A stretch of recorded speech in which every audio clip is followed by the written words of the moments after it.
anaatuyamba okugusiba gwagumanyi.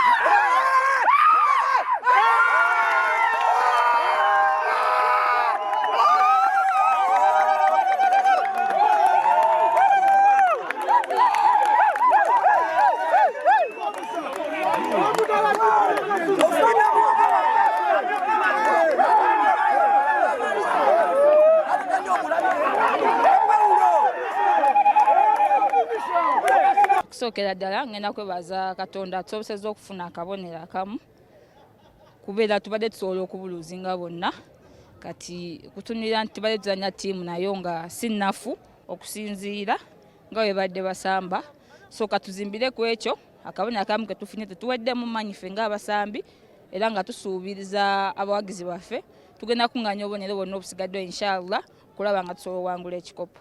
Omupiira tegubadde mwangu, gubadde ku intensity ng'eri waggulu nnyo.